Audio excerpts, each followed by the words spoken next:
సోమవారం వీర్లపల్లిలోని ఈశ్వరకృప వృద్ధాశ్రమంలో గోనె రాజిరెడ్డి మొదటి వర్ధంతి సభ ఘనంగా జరిగింది. గోనె రాజిరెడ్డి చిన్ననాటి మిత్రులు జనగామ తిరుపతి ఆధ్వర్యంలో జరిగిన ఈ కార్యక్రమానికి అఖిల భారతీయ అయ్యప్ప ధర్మ ప్రచార సభ జాతీయ కార్యవర్గ సభ్యులు శ్రీ చెల్ల రవీందర్ రెడ్డి గారు ముఖ్య అతిథిగా హాజరయ్యారు. ఈ కార్యక్రమానికి ఓల్డేజ్ హోమ్ అధ్యక్షులు శ్రీ పిటి స్వామి గారు అధ్యక్షత వహించారు. ముందుగా గోనె రాజిరెడ్డి చిత్రపటానికి పూలమాలలు వేసి ఘనంగా నివాళులు అర్పించారు. వారి పవిత్ర ఆత్మకు శాంతి చేకూరాలని ఆ భగవంతుని ప్రార్థించి మౌనం పాటించారు.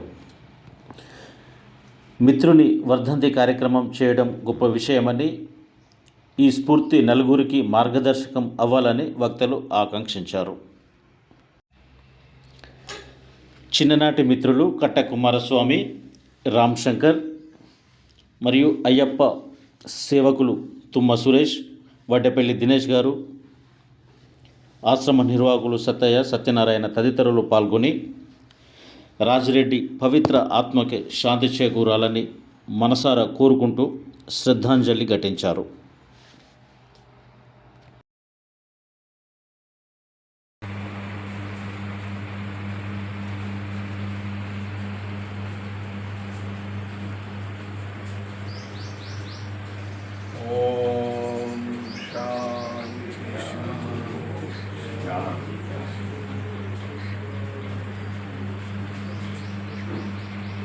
ఇప్పుడు అనే వ్యక్తి మన గోదావరిఖండ నివాసం. గోదావరిఖండలో గాయత్రి స్కూల్, చైతన్య స్కూల్లో చదువుకునేటప్పుడు 8వ తరగతి, 9వ తరగతి, 10వ తరగతి చదివేటప్పుడు మన మిత్రుడు జనగామ తిరుపతి గారు ఆయన క్లాస్మేట్. అంటే దాదాపు 10-15 ఏళ్ళ క్రితం సంఘటన. ఆ తర్వాత ఎవరి బ్రతుకు వాళ్ళు బతికిరు, ఎవరి పనులు వాళ్ళు చేసుకున్నారు, రేపు జీవితం వాళ్ళు జరిపారు. కానీ లాస్ట్ ఇయర్ ఆయన అకస్మాత్తుగా మరణించిన తర్వాత తనకు ఏదో పరిస్థితుల్లో ఉండి పోయే పరిస్థితుల్లో లేదు, సరిగ్గా పోలేదు, కానీ మనసులో ఆ బాధ అయితే ఉండే. ఒక మిత్రుని కోల్పోయినాను అని ఆవేదన, ఒక బాధ అయితే మనసులో ఉండే. ఆ జ్ఞాపకాన్ని ఎలా తిరిగి రాసుకోవడం, ఆ జ్ఞాపకాన్ని ఎలా స్మరించుకోవడం, ఆయన ఆత్మకు శాంతి కలగడానికి ఏ విధంగా నా వంతు కృషి చేయాలనేటువంటి భావన మన జనగామ తిరుపతి గారిలో ఉండి ఇవాళ సంవత్సరం అయిన తర్వాత ఆ కార్యక్రమాన్ని మనందరి సమక్షంలో పెట్టడం, అందరూ నిర్వహించుకోవడం అనేది మామూలు మాట కాదు. చదువుకునేటప్పుడు ఎక్కడెక్కడి నుంచో వచ్చి చదువుకుంటారు. ఎక్కడో పుట్టి ఎక్కడో పెరిగి ఇక్కడే కలుస్తున్నాము చదువుల మోడిలోనో పాటలు నా సినిమా. ఊళ్ళో ఉంటారు, పట్టణంలో ఉంటారు, పల్లెటూరులో ఉంటారు, రకరకాలుగా ఎక్కడో పుట్టి ఎక్కడో పెరిగి ఆ బడిలో కలుసుకుంటారు. బడి చదువు అయిపోయిన తర్వాత మళ్ళీ ఎవరి దారి వాళ్ళు కలిస్తే కలుస్తారు, లేకపోతే లేదు. అటువంటి దారి తప్పిపోయిన మిత్రుడు కూడా, లేదా ఈ ప్రపంచం నుంచే దారి తప్పి వెళ్ళిపోయినారు పాపం గోనె రాజిరెడ్డి. ఆ ప్రపంచంలో నుంచి దారి తప్పి వేరే లోకాలకు పోయిన మిత్రుడికి ఆత్మశాంతి కలవాలని ఆయనను స్మరించుకోవడం అనేది చాలా గొప్ప ముఖ్యంగా మామూలుగా అందరికీ సాధ్యం కాదు. ఇవాళ రేపు ఎట్లా తయారైందంటే సమాజం మీరు ఏమనుకోడు కదని ఒక మాట చెప్తా, ఇబ్బందున్న తర్జనమైతే మనం ముందుగా పోయి తినేద్దాం అనేటట్టుగా తయారైన కొంతమంది మనుషులను చూస్తే ఒక రకమైనటువంటి బాధ, ఒక రకమైనటువంటి కోపం, ఒక రకమైనటువంటి ఆవేదన కలుగుతుంది. కోపం ఎందుకంటే వీడు ఇంత నీచమైన పని చేస్తుండ్రు, ఎవరు చనిపోతే వాళ్ళ ఆత్మీయులు వాళ్ళు ఎవరో ఫంక్షన్ చేసుకుంటే వీడు పొందాలేకపోతే అడుగుతుంటారు. ఇంకోటి మంది మానవత్వం నుంచి దిగజారుతున్నాడు. ఇంకో ఆక్రోషం, ఇంకొక బాధ ఏంటంటే నిజంగానే మరి నీకు కూడా తిండికి లేకడే చేరుతున్నాడు అన్నటువంటి ఒక ఆవేదన. ఇట్లా మనుషుల యొక్క కలయికలు, మనుషుల యొక్క రాకడలో ఒక్కొక్క మనిషి రాకడలో ఒక్కొక్క అర్థం ఉంటున్నది. పెళ్లి చేస్తామా, పెళ్లి చేస్తే పిల్లలు ఇస్తాం, పిల్లగాన్ని ఇస్తాం, అత్తగారికి తోలుతుంటాం. అత్తగారికి తోలేటప్పుడు తల్లిదండ్రులు బాధగా ఉంటారు. చాలా గొప్పతనం. ఎందుకంటే ఇప్పుడు ఉన్నోళ్ళు లాస్ట్ ఇయర్ పోయిన సంవత్సరం క్లాసులో మర్చిపోయే వాళ్ళే మర్చిపోతారు. అసలుంటిది అకాల మరణం చెందిన గోనె రాజిరెడ్డి గారి యొక్క వాళ్ళ మిత్రుని యొక్క పునరావర్తించి మన ఆశ్రమం చేయడం మనకు చాలా గొప్పతనం.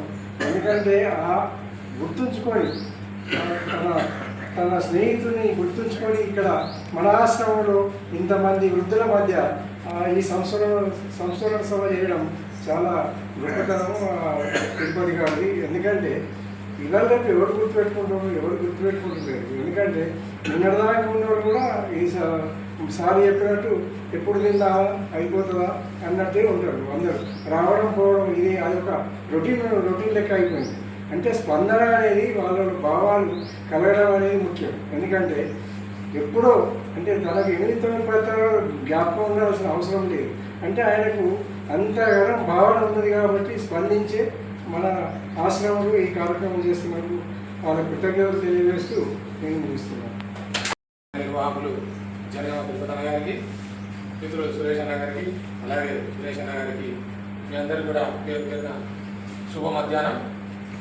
ఈరోజు నిజంగా కూడా మనందరం కూడా అంటే చాలా అన్నగారు వచ్చి నాకు చెప్పడంతోనే ఒక రకంగా బాధ అనిపించింది కానీ ఒక రకంగా సంతోషం అనిపించింది. ఎందుకంటే ఒక క్లాసులో అంటే చదువుకునే ఒక క్లాసులో ఒక 30 నుంచి 50 మంది కలిసి చదువుకుంటాం. 30 నుండి 50 మంది చదువుకునే ఒక క్లాసులో మిత్రుడు 8, 9, 10 అంటే 3 సంవత్సరాలు వాళ్ళు కలిసి చదువుకున్నారు. ఆ తర్వాత ఆయన శిష్మందరికి వెళ్ళిపోయాడు, వీరు వేరే కాడికి వెళ్ళిపోయాడు. అట్లా వెళ్ళిపోయినటువంటి మిత్రుడిని ఇన్ని సంవత్సరాలు గుర్తుపెట్టుకొని ఆ తర్వాత అనుకోకుండా ఆయనకు హార్ట్ అటాక్ వచ్చింది. ఇది గత సంవత్సరము ఇదే తారీఖు 10వ తారీఖు రోజు హార్ట్ అటాక్ వచ్చి చనిపోయాడు. కానీ సమాచారం ఇవ్వడానికి ఎవరు కూడా సమాచారం ఇవ్వలేదు. సమాచారం ఇవ్వకపోవడం వల్ల ఏమైంది అని అంటే ఆయన అంతిమ కార్యక్రమాలకు అటెండ్ కాలేకపోయాడు, ఆయన దిశధర్మ కర్మ కార్యక్రమాలకు అటెండ్ కాలేకపోయాడు. తర్వాత తెలిసింది వేరే మిత్రుల ద్వారా, అరే మన గోనె రాజిరెడ్డి చనిపోయాడు ఇట్లా అయింది అని తెలిసిన తర్వాత చాలా బాధపడయ్యో నేను పోలేకపోయాను కదా, ఏమైనా చేయాలి కనీసం సంవత్సరం వరకు ఏమైనా చేయాలనే ఒక మంచి ఉద్దేశంతో మంచి ఆలోచనతో ఒక 30-40 మంది ఉన్న క్లాసులో ఒక్కరికి మాత్రమే ఆలోచన వచ్చింది. అందుకే మనం అంటే చూసినా ఎవరున్నా ఎవరైనా కనీసం ఒక్కరిద్దరు మనం మంచిగా ఉండాలని. ఎందుకంటే ఈరోజు ఆయన ఆ కార్యక్రమం తీసుకోకపోతే ఈ గోనె రాజిరెడ్డి ఎవరో తెలియదు, మనందరికీ కూడా ఎవరో తెలియదు. అలాంటి కార్యక్రమాన్ని అంటే మన వాళ్ళు ఒక్కలో ఇద్దరు ఖచ్చితంగా మన వాళ్ళు అనే వాళ్ళు ఉండాలి. అట్లా గుర్తుపెట్టుకొని ఈరోజు ఈ కార్యక్రమం అందులో ముఖ్యంగా ఈశ్వర కృప మీ ఆశ్రమంలో ఈరోజు ఈ కార్యక్రమం నిర్వహించడం మాత్రం చాలా సంతోషకరం. ఎందుకనంటే ఆయన ఆత్మశాంతి చేకూరాలంటే ఈరోజు ఏదైనా చేసిన ఒక 10 మందికి భోజనం పెట్టాలనే సంకల్పం ఆయనకు వచ్చింది. ఆ సంకల్పంతోనే మన జనగామ తిరుపతి అన్న గారు ఎక్కడ చేస్తే బాగుంటుంది అనే ఒక విషయాన్ని నా దగ్గరికి తీసుకొచ్చినప్పుడు ఈ యొక్క కార్యక్రమాన్ని నిజంగా చేయాలన్నా ఆయన ఆత్మశాంతి కలగాలన్నా ఈ కార్యక్రమం నిర్వహించాల్సింది మాత్రం తప్పకుండా ఈశ్వర కృపలో నిర్వహించాలి.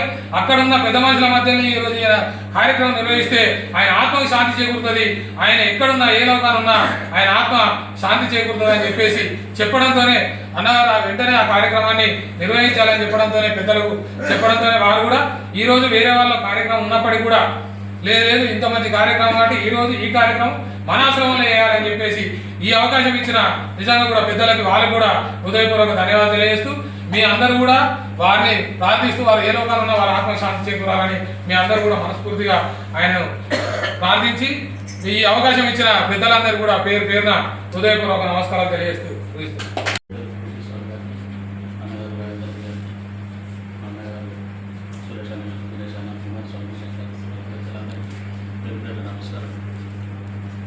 ఇలాంటి కార్యక్రమం ఒకటి మా మిత్రుల పేరు చేయాల్సి వస్తుందని నేను అనుకోలేదు. త్వరలోనే మా మిత్రుడు చిన్న వయసులో కోల్పోవడం మాకు ఎంతో బాధ అనిపించింది. గత 35 సంవత్సరాల క్రితం మేము ఒకే క్లాస్లో చదువుకొని ఒకే కంచంలో తిని మేము టిఫిన్ తెచ్చుకోకపోయినా కూడా ఒక తల్లి బిడ్డలాగానే మేము ఉన్నన్ని రోజులు ఉన్నాం. అనారోగ్య రీత్యా అయితేనే ఉన్నది, ఉద్యోగ రీత్యా అయితేనే ఉన్నది, వాడు వేరే వేరే రకాలుగా మేము విడిపోయినాం. వారికి ఆరోగ్యం బాగలేక గత సంవత్సరం ఇదే రోజు హార్ట్ అటాక్ తోటి అకాల మరణం చెందింది. అయితే ఆ సందర్భంలో వాళ్ళ తల్లిదండ్రులు కూడా వేరే దూరంలో ఉండడం, పిల్లలు వేరే దూరంలో ఉండడం, మా నెంబర్స్ వాళ్ళ దగ్గర లేకపోవడం వలన మాకు ఆ విషయం తెలియలేదు. ఈ మధ్యనే రాజరెడ్డి ఎందుకు లైన్లో వస్తలేడని చేయగా దొరికితే అయ్యో అంకుల్ మీకు తెలియలేదా మన చనిపోయాడు కదా అని పిల్లలు అంటే మాకు అప్పుడే షాక్ అంటే చెప్పుకోలేని విధంగా అనిపించింది. అయ్యో అమ్మ మరి మాకు ఎందుకు చెప్పలేదు, మాకు అంకులే అప్పుడు మాకు నెంబర్ దొరకలేదు, మేమే టెన్షన్లో ఉన్నాం అది దానికి వాళ్ళు ఏదో అంటారు.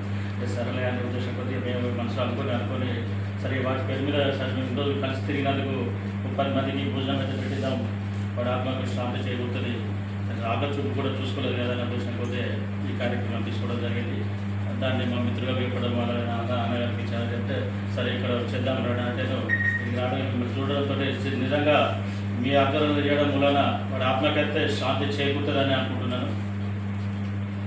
సరే ఏదేమైనా నేను ఎక్కువ మాట్లాడలేకపోతున్నా. ఈ అవకాశం ఇచ్చిన పెద్దలకు అందరికీ ధన్యవాదాలు.